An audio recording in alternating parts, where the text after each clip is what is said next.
Ladies and gentlemen, Nathan said we're ready to go, so we are going to take it away here in Miami, South Beach, Florida. Yes, sir. We are here. I don't know why. Bro, I'm telling you, these early mornings, I feel like I'm high on life right now. You know what it is? Dopamine just crashing my brain. It's because you've been walking. Dude, these walks, I'm telling you, man.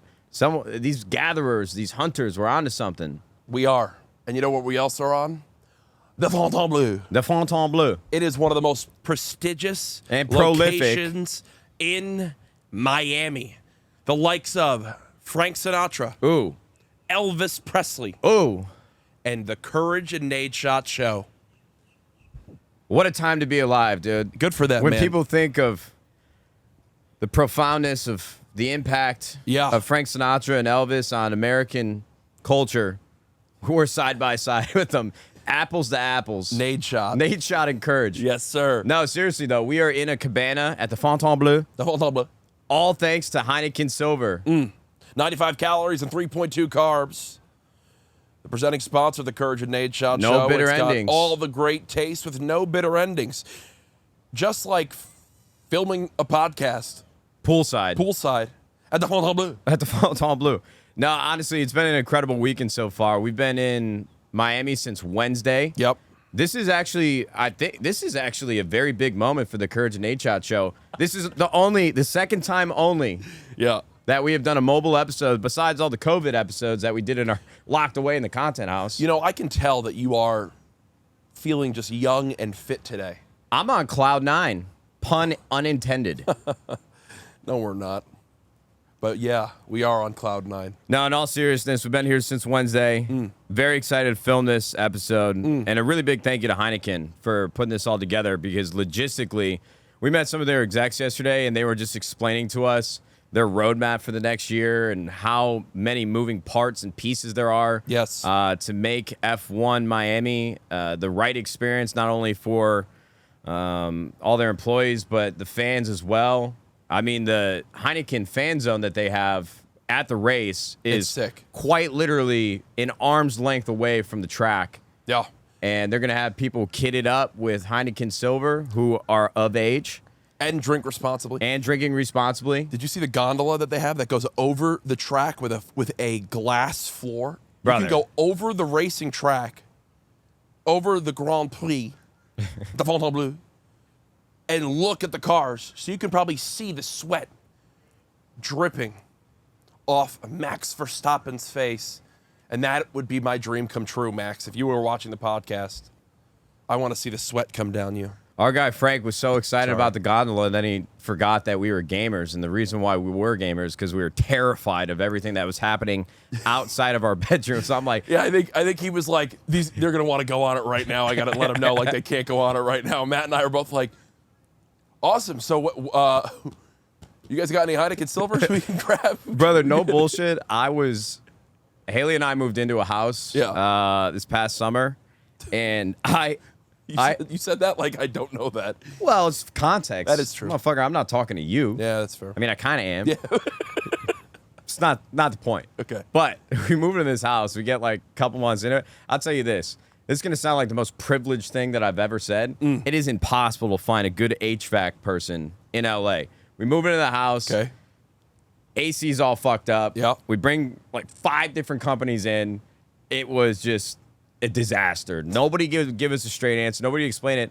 So long story short, I had to go up, which is the highest point of our house, to change the air vents. I bought a ladder off Amazon. Brother, my dad built the house that we grew up in. And I would go on the roof when he would re-shingle. I'd go up on the scaffolding when he would do the re-siding. Brother, I took 5 steps up this ladder, which is on our staircase. Yeah. So on the highest I can be, I was trembling. So that gondola is not happening. Yeah, I mean, what the heck? First off, you do not have the hand-eye coordination to go on top of a ladder. The knees were kind of wobbly, I'll tell you that much. Bro, what? But it was the first time where I ever felt like, wait, I got to be the man for Haley. Like, there is no way that I can concede right now. Yeah. Dude, I felt like I was reading a children's book, one step at a time. The first time I felt like I needed to be a man for Haley 4 years in. Hey, brother. Hey, but you did it. better man than I. I felt That just AC testosterone dripping That from AC my. would still not be working for me. Well, it still doesn't really work. Oh. I don't think it's the vent. Wait, so that whole story. I don't think it's the air filter. Hey, listen, we had to go on one little rant before we got our. I had to get my feet wet. I'm not against it at all. I like hearing about the struggles of your day to day. And actually, Miami is a pretty special place for us because that's where I thought Haley had a boyfriend. She thought that I had a girlfriend, and we were both single at the time. Could have been romance. Right away. Imagine if you guys got eloped. Imagine if you eloped in Miami. All good things take time. Well, actually, we should elope because I got to get her on my insurance ASAP. She's got good insurance, but Yeah. we went to the doctor the other day. We had to charge something to the personal card. I was like, what the fuck? Damn. No, we need to get married right now. Yeah. Let's run that up. Actually, what about right now on the podcast? Honey, you want to get married I feel right like now? I feel like Josh is an Oh, wait. ordained We minister. might be able to snag some Heineken budget for this. Yeah, Whoa. yo, Frank's all in. Hold up now. Hold on, dude. I'm about to Stone Cold Steve Austin. Yo, they're just glass. You ever seen that video? Oh man. Okay. Yeah, no, I honestly think it's a great idea. I'm on board with it. We were poolside yesterday before we actually, it was incredible. We got to interview Daniel Ricciardo.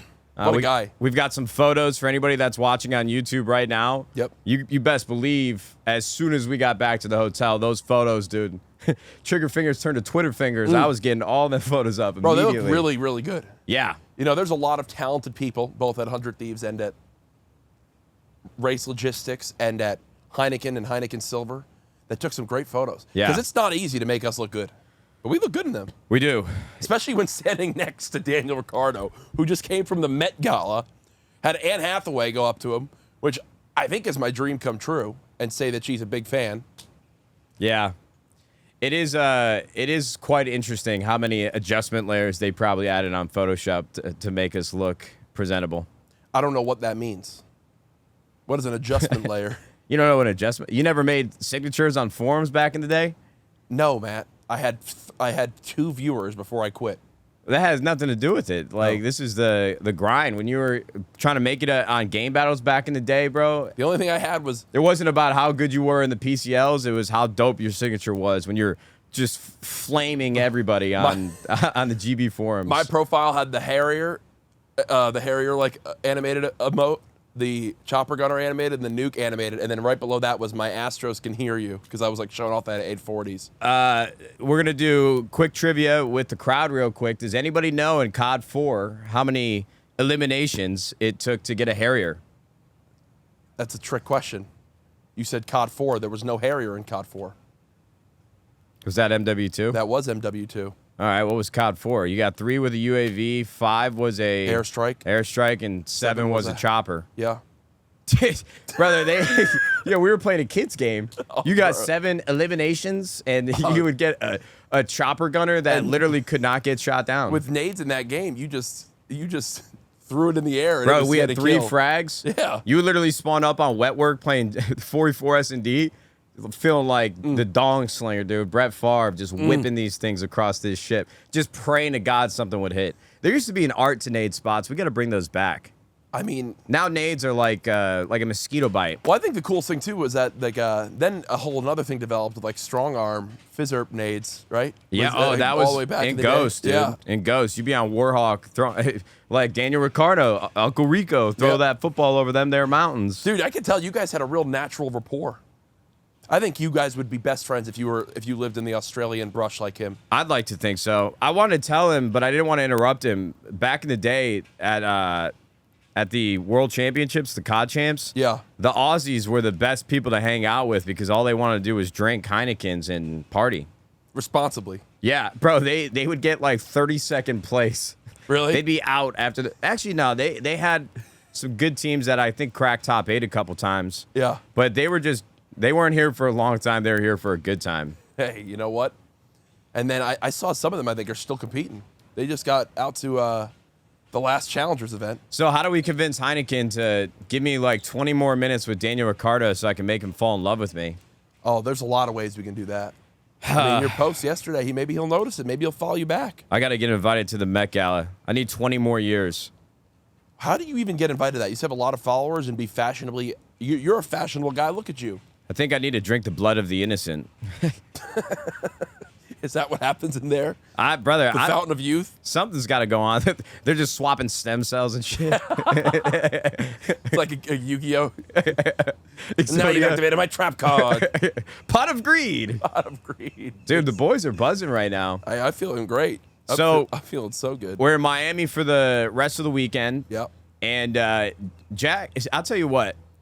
My business partner John Robinson, the co-founder of 100 Thieves, who was late today. He was late today. Yeah. And he was only one hotel down. Now he's got his arms up like he wasn't fucking late. Yeah. But he would be in a much better place with this company if you were at the helm, because you are so good at just networking and staying in touch with the people that matter. Jack was texting, or we wasn't texting, we were hanging out. He's like, yeah, so tomorrow, right after the podcast, we're going to be poolside. Me and Zed rented out 2 cabanas. You guys are welcome to join and drink with us. Like, right after this, we're literally hanging out at the cabanas. No. I'm taking a little bit of a nap. But you're confirming that we are hanging out with Zed after this. Yes, at 11 a.m. I'm gonna slip him a thumb drive and be like, hey, brother, dude, that's just give me a shot. Oh, bro. He'd be like, yeah, man. He'd pass it to his team. It's just a Harlem Shake on repeat. Hey, brother, I think this really get the club jumping. Did you see the jumping. viral Dylan Francis clip that went crazy recently? No. He was performing and he gets. And I do love Dylan Francis. He gets handed obviously, he gets handed a USB, and he's like, so it's got like a TikTok voice on it. TikTok. Like, I got this USB from someone in my crowd. And then Dylan's like, let's see what's on it. He plugs it in. He's like, it's just a fart with reverb on it. A fart with reverb? Yeah, so the drop happens and it's like, and so he just played it like 3 times in a show. Got like 45 million views on TikTok. I still have so much conviction that if a producer for like a hip hop track took the interview with George W. Bush during the 9/11 terrorist attacks, when he was on the T-box. Now watch me rip this drive. Nah, we must stop we must stop terrorism. Listen. At any cost. Yeah. Now watch me rip this drive, and then boom, instrument bass hits, 808s. Let's get Zed on that today. Let's try to convince him today. Brother, I sure just he'd love bust that. out my MacBook. I'm sure ChatGPT can do it for us at this point. Just what he wants to do, poolside on his Cinco de Mayo in Miami Yeah. at the Fontainebleau. At the Fontainebleau. I told myself prior to this podcast episode starting that I was going to keep saying Fontainebleau faster and faster towards the end. It's like the Ants movie. Yeah, or the Bee movie. Or the Bee movie. Jerry Seinfeld. Wrong insect is what I'm thinking with that. I'm going to look up. So Frank, once again, was giving us tidbits of information about the Fontainebleau. The Fontainebleau? And the prolific impact that it had on American music culture, because when they say Elvis has left the building, that was From here. at the Fontainebleau. Man, what a time to imagine. I would just love to see what it was like to be Frank Sinatra back in the day. Well, just being a celebrity in general, I think before like 2001 or maybe 1999, as soon as somebody showed up with a flip phone and took one photo with a camera, everything was done after that. Bro. I mean, can you imagine New York and LA and really any place in the world before cameras existed? In Miami? Brother, celebrities nowadays, they're probably like, God damn it. I was too Steve early Jobs. to explore the stars and too late to explore the earth. Yeah, that is exactly the quote they say, actually, a 1-to-1 direct correlation. Fight against the dying of the light. Bro, I cannot believe that, like, they were just mobbing up around here. You think that they sat in these cabanas? They probably sat in this exact same place. But we look way cooler with our sunglasses. Yeah. And you know what? That's fine. I wonder, like, how much he got mobbed, Frank Sinatra. I mean, the guy it was Songbird of a Century. Yeah. His voice was iconic. They just don't make him like Frank anymore. I just feel like in general, somebody needs to do an entire album with genres combined from the 50s and 60s and 70s. Yeah. Everybody just got too many poppy hits in their beats now. Like, we need some classics. It's all about streams. Everyone's chasing the streams, bro. I think that's why Adele is so beloved nowadays, because, I mean, it's just voice. I mean, obviously some beautiful music in the background. Yeah. But isn't that's like a critique artists get, because albums used to be like 12 songs where each song is so meticulously. Yeah. But then now there's a lot of times like an album will come out, it'll be like 35 songs deep. And it's literally just to pump the streaming numbers up. Well, don't even get me started in modern day country. I grew up on 90s country, and nowadays they just throw in pop beats for no reason. I'm like, dude, we cannot be talking about our wife leaving us and riding on this tractor while I feel like I'm listening to Kids Bop. Like, it just can't happen. I saw a video on Reddit where it was like, it cut together the same like country beat that so many country artists use. Yeah. And they just cut together like 12 songs into one song. And it literally sounded all like one big song together because of how similar they sound. Yeah, I love Bo Burnham, and he was making fun of country music, and he's absolutely right. But there's some good artists out there. I mean, Morgan Wallen has some beats that I'm like, all right, come on, but he's got some good, like, country soulful music. Luke Combs is obviously the best of us nowadays. I don't know why I'm talking about country music, but I got a Heineken in my hand, and I'm ready to sing some tunes. Hey, that's what we can do today. Don't worry. That's all we need to do, as long as we have each other. My ADHD is kicking in so hard. I'm just trying to picture myself 3 hours from now, just not a care in the world, staring at the chateau, the Fontainebleau. The Fontainebleau Chateau. I was... So you announced Project V this week. Can you tell us a little bit more about Project V? Eerily similar to something that 100 Thieves is working on called Project X. I think you said you're going to go a little earlier in the alphabet. Yes, I think the goal with it was just to cut out the bottom half of the X and just take the top half, which is the V, because it's only the top best stuff in it. Yeah. And by that I mean, I tried to name it Project Luna, because Luna is moon in Latin, and this project's going deep to in the your moon. bag for that one. Okay, that was about 1 minute after a few adult beverages responsibly. Okay, so it's you, Ninja, Tinda Tapman, Cypher, Nick Merckx. Yep. All creating within UEFN your own version of Battle Royale. Yes, and our thought process was a lot of these top games right now on UEFN are just like warm-up maps. Yeah. And I think that the transition for UEFN is into more robust experiences and more, and they've shown the roadmap. I think that the generous split of 40% that Epic has given is something that's turned a lot of heads. They're turning on the money printers, huh, dude? Yeah. Young Leonardo DiCaprio, Catch Me If You Can. Or the boat in Wolf of Wall Street. Where Let me drive the boat. You know that one? Yeah, the fun tokens. Yeah. I mean, so for us, it's not something that's going to come out this year, probably not even until late next year, but what's your guys' hook, you think? Like what? How do you? I mean, obviously, you guys are still in the blueprint phase. Yeah, I mean, I'm definitely not trying to speak for everyone, but I think for my things, what's important is just like we want to take we want to take inspiration from all the different battle royales that we've experienced in. You know, I think, like for example, like Tyler is one of the top players across any battle royale that's Every ever been battle out. royale, yeah. And Cypher's team has a great understanding of, you know, what makes a great UEFN experience so far and what's being built. You know, Tim, Nick, obviously great competitive background.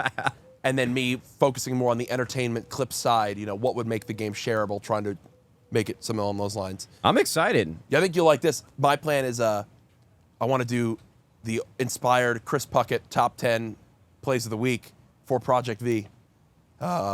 Where I do like commentary, like we used to do Ladies back in and the day. gentlemen, boys and girls. At number 9, because we can only get 9 clips this week. 'Cause no one's playing. No, I'm kidding. No, man, I'm excited for it. It's going to be fun. We've been having a good amount of meetings, a lot of boring stuff behind the scenes, but I'll tell you what. Come on in, Joe. Let me see that thing. You're a good man. Joe, you're a good man. You're a good man. Appreciate you. Jesus Christ, this is as warm as the air outside. I like those the air pants, that we Joe. breathe. I played no-build Fortnite for the first time a couple weeks ago, and I got to tell you, I was really impressed. I mean, there was a distinct moment in my childhood when I watched an episode of Rocket Power. Yeah. And they went into like a 3-story indoor skate park. Yep. And I think that was probably one of the greatest episodes that Nickelodeon has ever televised of any animated show. Where the hell did this just come from? Well, because within Fortnite No Build, Yeah. I went into what I assumed is apples to apples, Tilted Towers, and they had the rails going all around with different colors, and you were literally skating on it with your feet. Yeah. And it just made me feel like a kid again. Oh, bro, they do such a great job with it and continue to add fantastic things to it. What's been awesome so far is that Epic's been so supportive.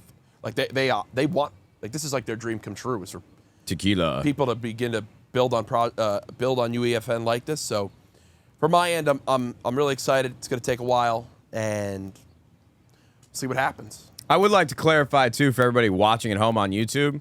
I will be drinking this Heineken Silver at some point today, but we're filming this podcast bright and early. It's like 8 a.m. right now. No, it's not 8 a.m. It's like 8:26.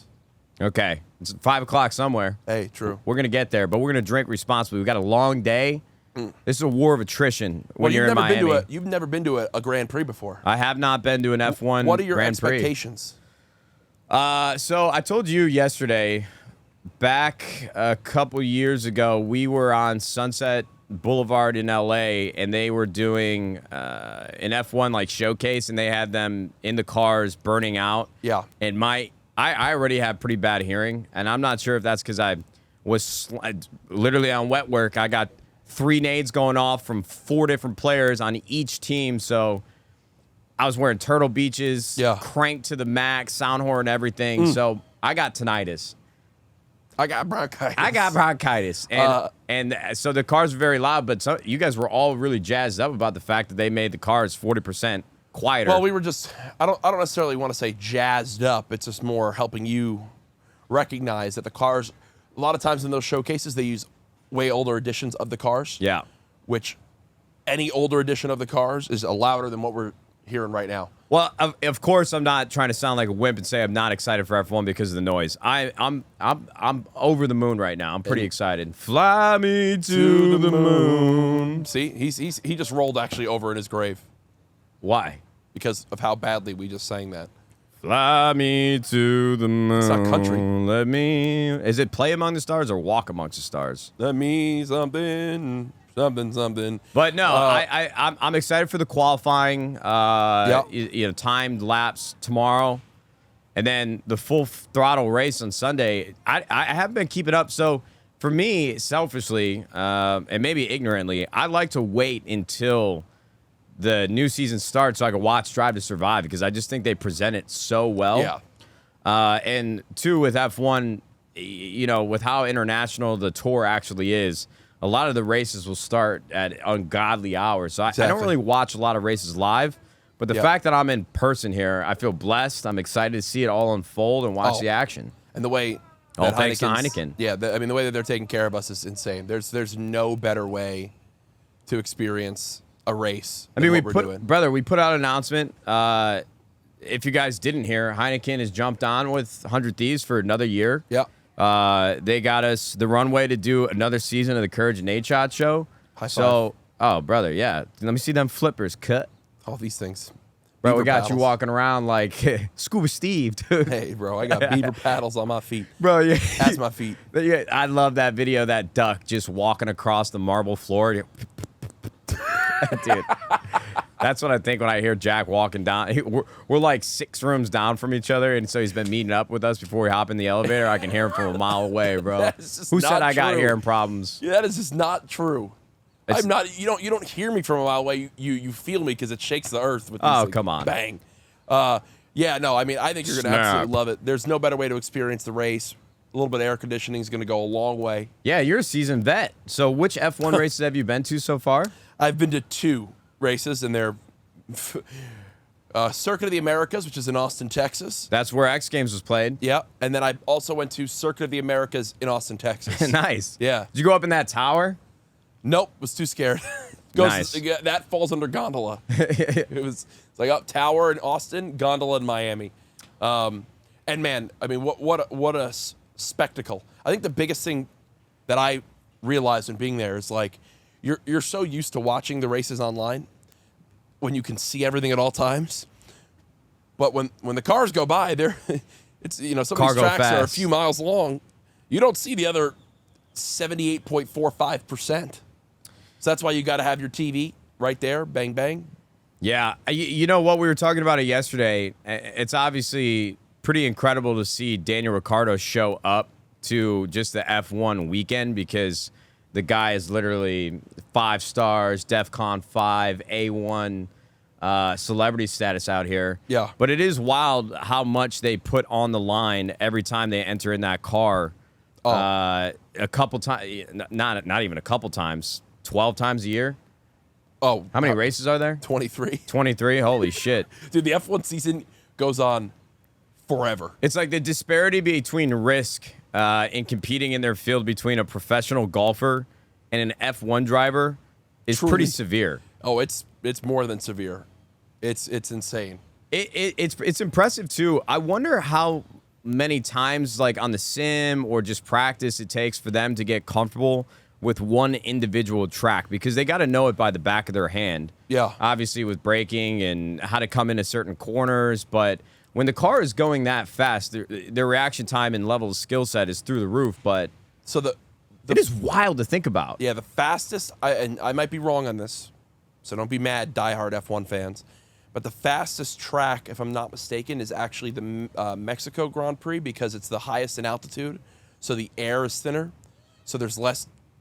It's like kicking drag field on the goals car. in Denver. Yeah, so I think at that track they reach like 230 something miles an hour.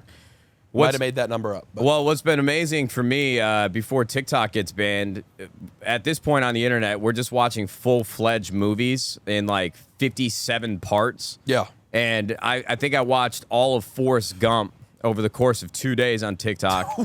And then Ford vs. Ferrari with Matt Damon and Christian Bale. Bro, you are the prime audience for those people that are uploading. What do you go to the comments, part 56 tag next, and you click that? Brother, yeah, and TikTok, you gotta give the Chinese credit, man, Yeah. because when I'm watching a TikTok on my For You page and it's like a part in a series, it's so easy to click into the profile. It gives you the just watched tab at the bottom that you click all the way through. It brings you up and you can watch everything in succession. I think TikTok should be banned, but not because of the global socioeconomic and Powers. yeah, just because kids should not be exposed to watching people die. I mean, you get that on TikTok pretty easily. I mean, What the hell's on your For You page, bro? No. I get like, my favorite burrito recipe. Well, even on- or it's like, are you trying to lose weight? Protein chicken. no, my That's point. the same thing. Listen, I'm not trying to go on a rant, but me and Joe talked about this on the other podcast. When I was in sophomore in high school, I took AP. Spicy.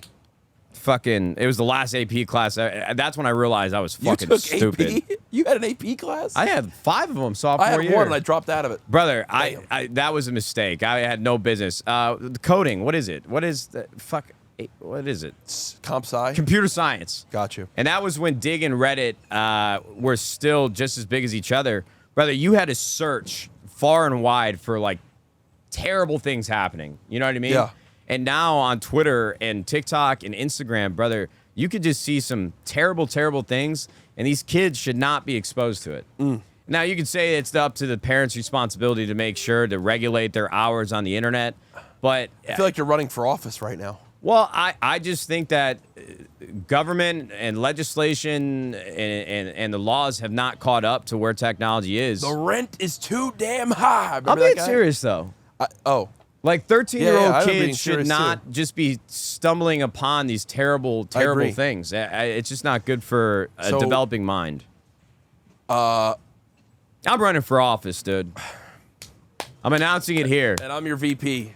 I want to be. You got to be 35 though. So how many more years? I want to be the treasurer for that town in like Idaho that has their dog as a mayor.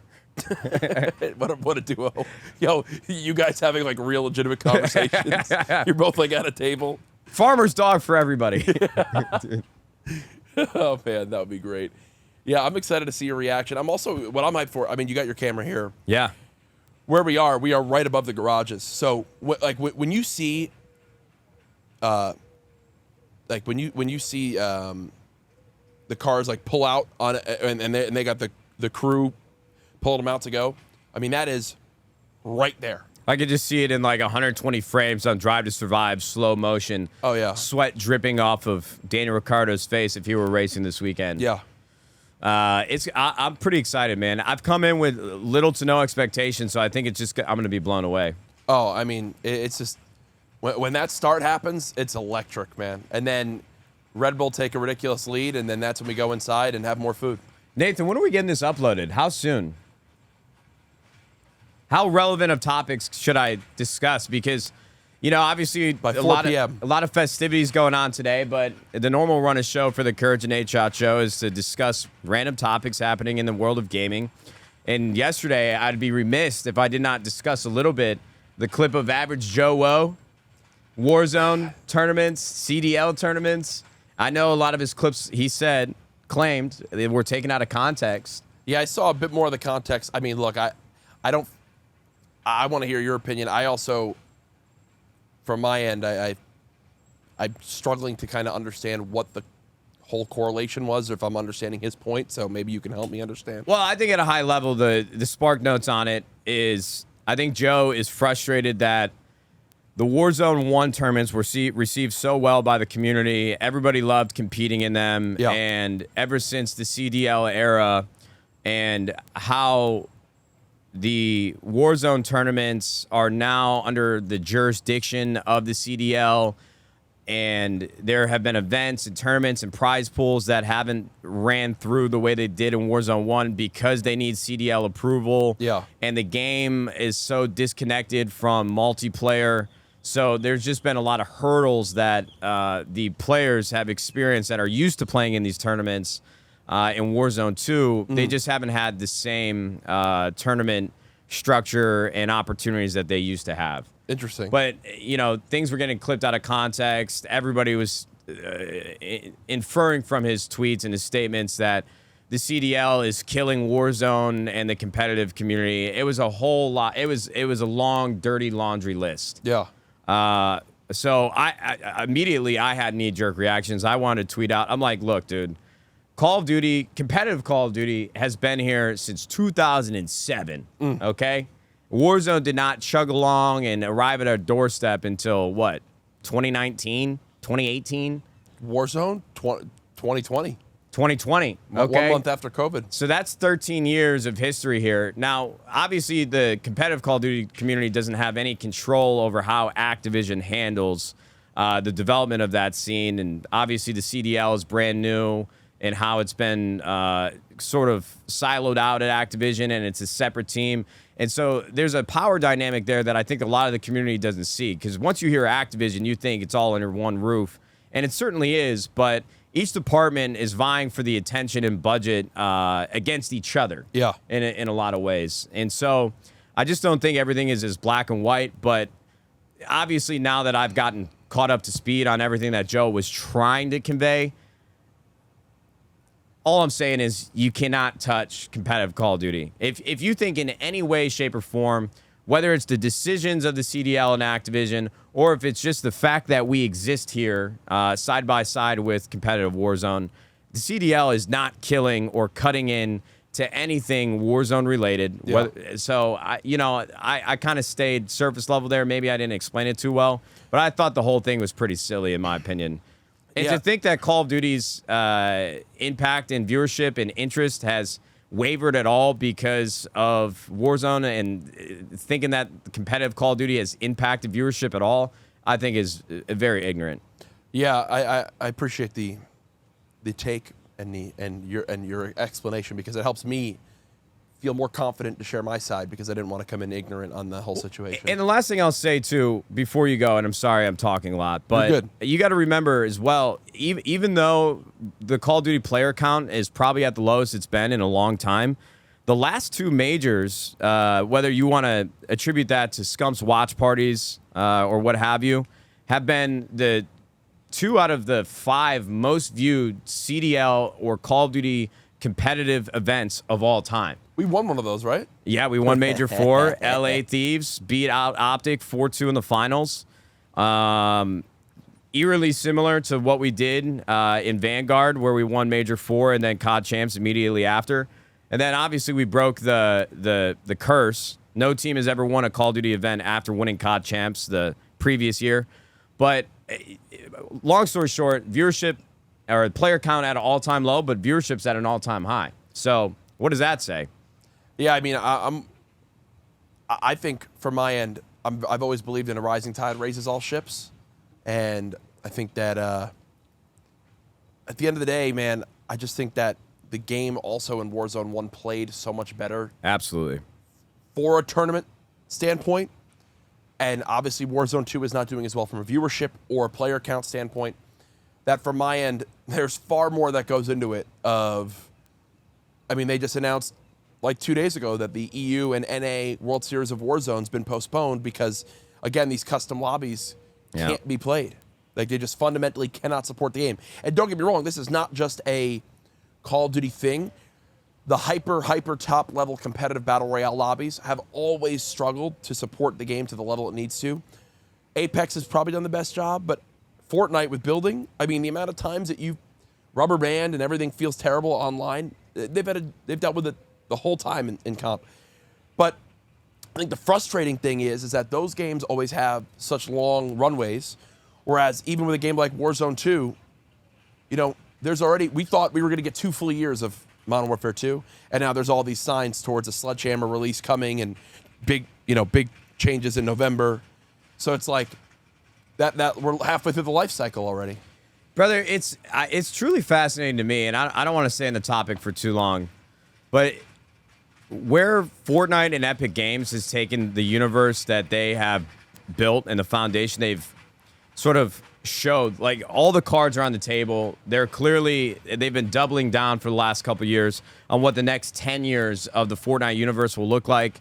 Obviously, Roblox has given the tools to the community since day one, and their player count, even though my generation, I don't think, has ever really ventured into the world of Roblox. Yeah. But really just creating a sandbox for the community and building off of what the community wants to build themselves. It is very bizarre to see Activision and Call of Duty, which has been a titan in the FPS community for so long. It seems like now that this old and tired model of releasing a game at 3 years development from a different studio every single year is kind of outdated in comparison to what we're going to see over the next 10 years from a lot of these publishers. It's going to be, I'm so curious to see how they'll react and if they'll be able to catch up. It's one of those things too where they become so big that I think it hurts more than it helps in a lot of ways, where other people can make more snap decisions and be more fluid. I mean, these games can be updated like that, bang, bang. It's kind of what Call of Duty Online actually is, though. Like, taking the entire cinematic universe of Call of Duty, every map from every game that's been cherished and beloved for so long, and every gun. Like, fuck, man. We do this rant every episode. I know. We do this rant. I mean, we're going to be doing this rant until we're at F1 Miami. I'm sorry. With Heineken Silver in 2064, when it's the #1 drink in all of the world over water because of what we did on this podcast. I just go to my comfort zone, and it's complaining about Call of Duty. And looking damn good. Thank you. So you worked with a stylist on some of these fits. Can you give me some insight on what that process was like? Well, 5 years ago, you would have told me somebody would have been coming to my house with outfits laid out for me for a trip to Miami. I would have punched myself in the face, but... Sorry if you don't want me to share this, but I'm interested. No, it's okay. You're a public figure. So my bride-to-be, the woman I love the most, we're getting married in a few months. One of her best friends, she had a wedding. Her name is Alana. We actually had to fly to Miami because they had a Ritz-Carlton yacht rented out for their wedding. It's the first time they ever chartered with a wedding. And I'd never been on a cruise before, so definitely a privileged experience on that front. But she, for her wedding, had a stylist pick out them outfits for all the festivities. You know, you have welcome drinks and a ton of parties. And so they just wanted to feel confident with what they were going into. And it's pretty bizarre that I've ended up in a position where we have an apparel brand because I don't shop and I don't stay tapped in with current trends. Yeah. I mean, I grew up in my bedroom. And so when Haley brought up the idea of having the same stylist pick out outfits and shop for us, one, I was thinking about what my dad would think, and he would make fun of me, and I would kick my own ass a long time ago. But at the same time, I saw a funny post on TikTok. It was one of those motivate. They preach. They teach us not to cheat when we're young. They tell us to follow all these rules. If you had somebody do your math homework for you, you were cheating and you would get in trouble and there would be repercussions. But when you get older and you get into business, if you're not good at math and you start a company, you hire a CFO to do that for you. And inherently, what we teach kids is absolutely wrong.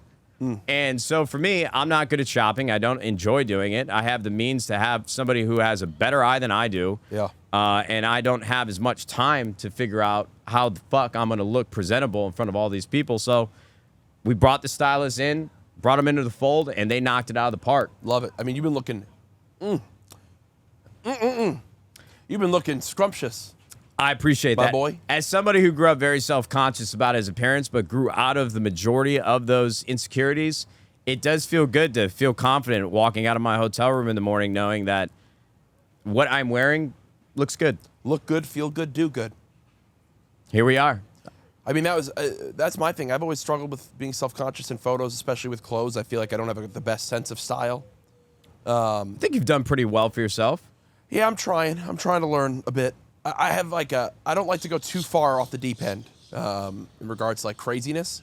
So I have to find a good middle ground for me that's fashionably in the know and also not too crazy that I lose my mind. So I just feel a little bit overwhelmed when I go shopping.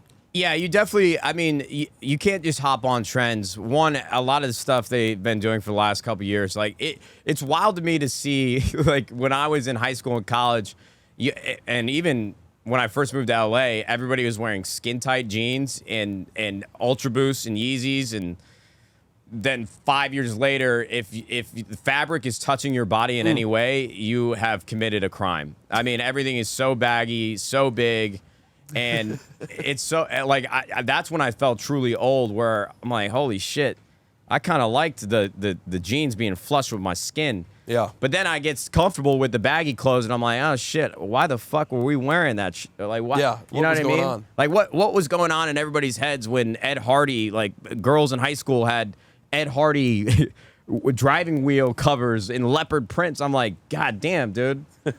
So you got to be bell-bottom jeans. What I'm trying to say is that, yeah, exactly what you articulated. You gotta lean into the trends a little bit, but ultimately you got to be comfortable with what suits you best.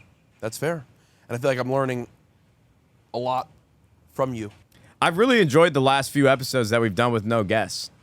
Yeah, I mean, Daniel Ricciardo was such a drag, to have on as a guest. It was just the worst. But well, I forgot about the whole Daniel Ricciardo thing. I'm kidding.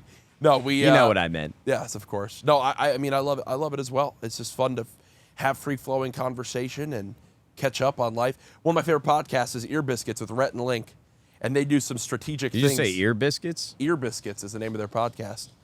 And they do a really smart thing where they spend all day together because they're always on the show Good Mythical Morning. They're co-owners in the business. And when they go on trips or do experiences, they don't tell each other about them and save it for the podcast. So when they get on, it's like, for example, let me pretend I didn't hear anything about your wedding. And then we do a wedding episode where you give me the full breakdown of everything leading up. And I couldn't tell you anything about the wedding, dude. Haley Hay with the jumper has just been playing the whole thing. Are you just... You seen the video of that cat just clicking on a keyboard? That's you? That's Haley. Oh, I thought that was you. Brother, I'm just here so I don't get fined. If I didn't want a separation of church and state, I think Haley would do my job better than I would do it. Like, John would certainly be happier and the company would be better off if Haley were the CEO of 100 Thieves. Wow. Yeah. I feel like maybe not on some of the high-level gaming topics. Am I supposed to be like a therapist right now? No. Oh. I was just talking about how well she has planned our wedding, and I find it very attractive. She knows how to make executive decisions, just like last night. No, she does not know how to make executive decisions. That's the only thing that holds up the process. We just had an incredible dinner last night from her executive decision. Well, I made an executive decision, and none of you guys wanted to follow along with it. Well, it's making an executive decision that no one agrees with. All right. Actually, at some Fortune 500 companies, is a very executive decision. Oh, brother. It's kind of like the French president with extending the retirement age. Hear me and hear me well.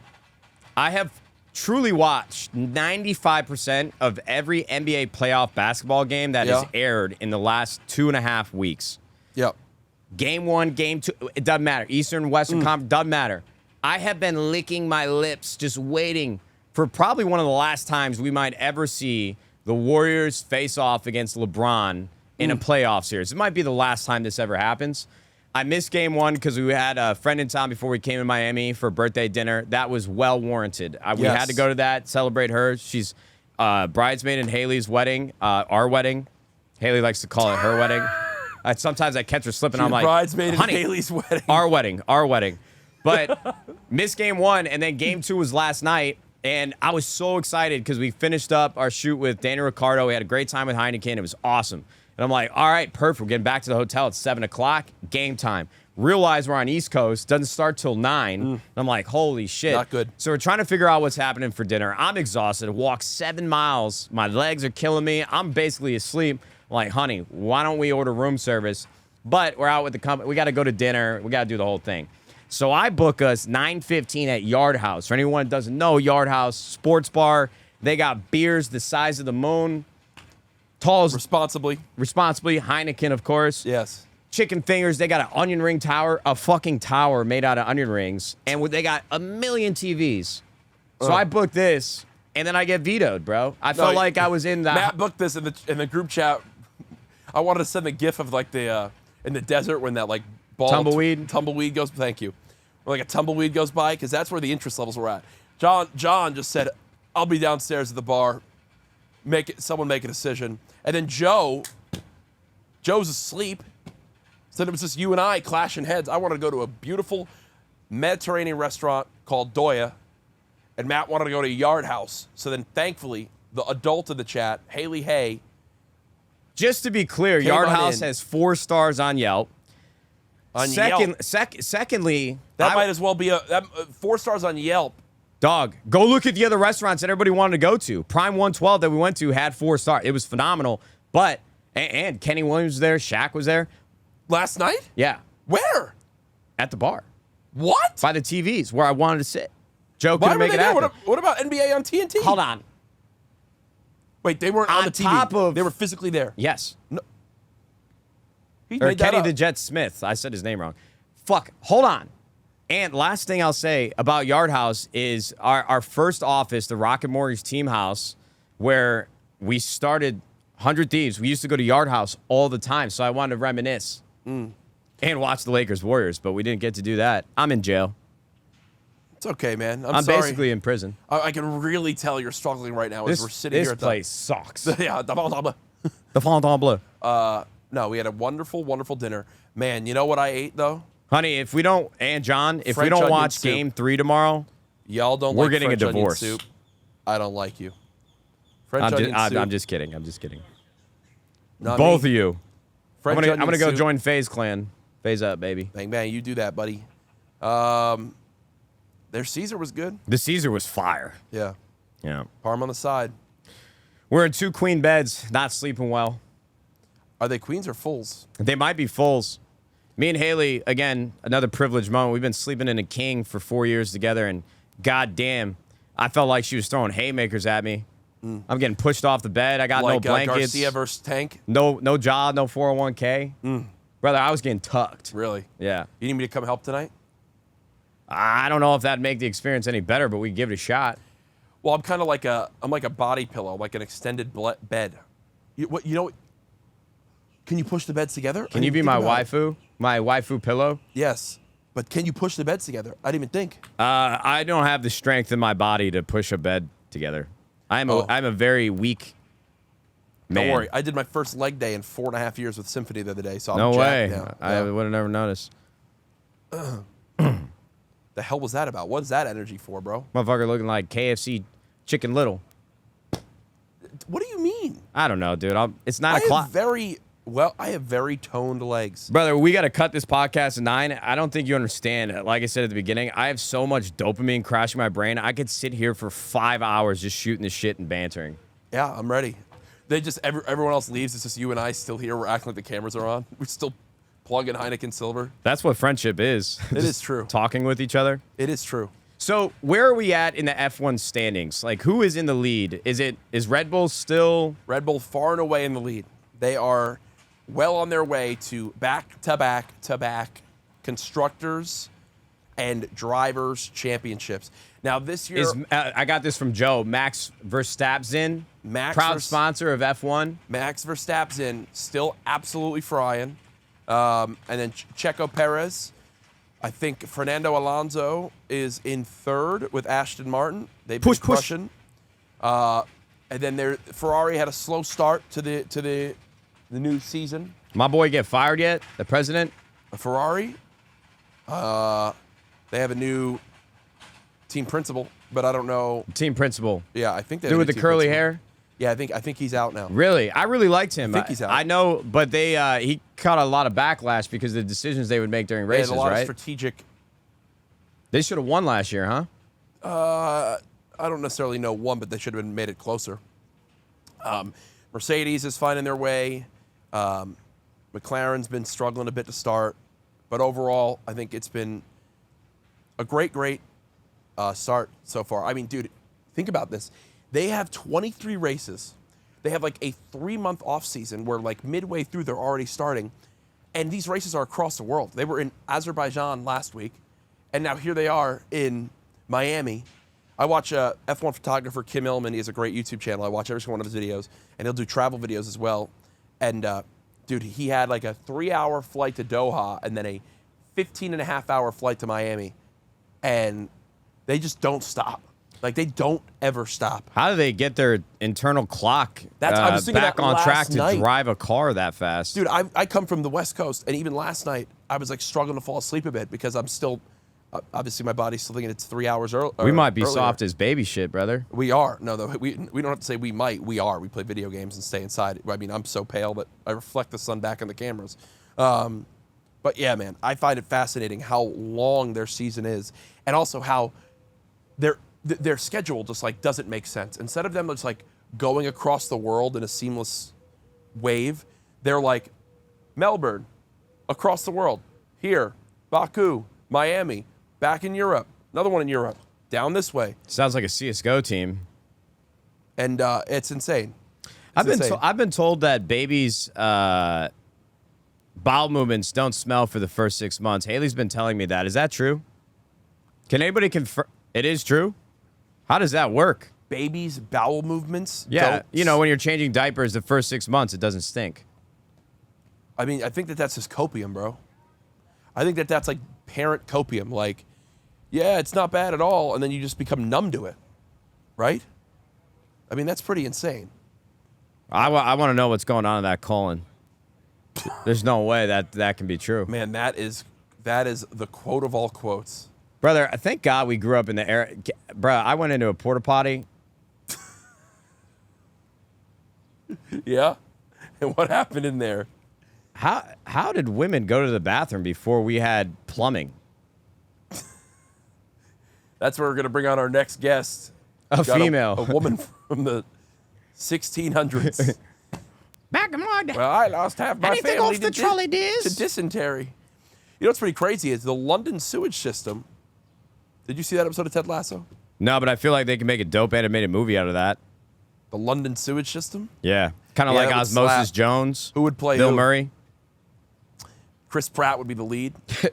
Chris Pratt's in the lead of everything, dude. Well, apparently he's about to be the lead in another animated thing. I was surprised. So when they had the Japanese release of Super Mario World, did they have voice actors native to Japan, or did they just rock with Chris Pratt? There's no way, right? There's no way. I mean, Chris Pratt, Charlie Day. If Mr. Beast has his own voice actors for other ones, I'd hope that they got their own voice actors. It's me, Mario. Bro, that movie made $1 billion. We're about to see 7,000 more Nintendo IP turned into movies. Bro, I think we need to get rid of Rotten Tomatoes critic scores and just use audience, man. They are so bad. It got like a 50% from the critics, but 98% from the audience. Bro, Interstellar is like a 71 on Rotten Tomatoes critic score. Honestly, that's when I know a movie's going to be good. You think when it's lower? If critics give it a bad review and the audience is sky high, I'm like, lock me in, brother. Get me a gallon of popcorn. Can you measure popcorn, which is not liquid? Yeah. In a I gallon? think those are normally gallon tubs. Were you ever like you go to the movie theater as a kid and get like the pretzel? No, I didn't get no fucking pretzel from the movie theater. What movie theaters were you going to, brother? AMC? No, we didn't have pretzels, dude. We had sticks and stones. I was eating peanut brittle. You were not eating peanut brittle. Brother, whoever came up with the business of the concessions at movie theaters, who essentially figured out how to make the tub and the medium-sized bag of popcorn essentially the same size, is a fucking genius. They really, they are high level stuff. You ever seen those videos where they're like, look, I poured my soda into this and this, it's the same cup? Yeah. That's what you're talking about. Exactly. We got 2 minutes and counting. Nathan, they're gonna kick us off the stage. The Fontainebleau is gonna run over here. Heineken fucked up, dude. They gave us this dope experience. They think I'm gonna leave this cabana? Absolutely not. Yeah, I know what these. Yeah, you know what? Let's stay here all day. Let's make this our cabana. Out of the experiences that we've had at 100 Thieves with our partners, which have been incredible. AT&T is back with us again. We're going to the Byron Nelson Classic next week to play in the Pro-Am. Now watch me rip this drive. But now Heineken, I'm glad that we've got boots on the ground. We actually get to meet in one place together and do something amazing. Yeah. This is, out of my 16 year career on the internet, it's probably one of my favorite experiences, and we just started the weekend, so. The actual F1 insanity hasn't even begun yet. Yeah. So it's going to be a fun one. It's going to be a long weekend, a lot of time in the sun. Wear your sunscreen. 100%. Don't want to get sunburned. I know it's very selfish for our community watching at home because we get to experience this, and we're going to try to take you along on social for everything, but our partners are the only reason why we get to keep the lights on. So yes, if you ride or die with 100 Thieves, you got to ride or die with Heineken with us, man. This is a pretty special weekend. It's a special weekend that we're very grateful for. Thank you to Heineken Silver with no bitter endings. Yes. No bitter endings as well. I want to give a big shout out from the team at, I forget the exact name, but Race Productions. What's it called? Race Service. And then the 100 Thieves production team, partnership team, talent team, Grace, Sammy, Nathan, Tanner, Josh, Jen. Don't name John. John. Don't. Am I missing any 100 Thieves employees? Joe, I guess. Throw him a bone. I just saw him with his arms up. Betsy, Frank at Heineken. Thank you guys so much. Seriously, this ain't even for the cameras. You guys got me feeling like a fucking rookie, experiencing everything again for the first time ever, and I'm pretty deep into this thing, so thank you guys so much. Yeah, I completely agree with everything Matt just said. I mean, this is a brilliant experience that I never take for granted, and we're going to keep doing great things with Heineken Silver throughout the year. So again, make sure to check out Heineken Silver. 95 calories, 3.2 carbs, all the great taste with no bitter endings, just like no bitter endings that we're about to have here at the Miami Grand Prix. At the Fontainebleau. We'll see you guys next time. YouTube. We'll see you fudging later. Goodbye. Goodbye.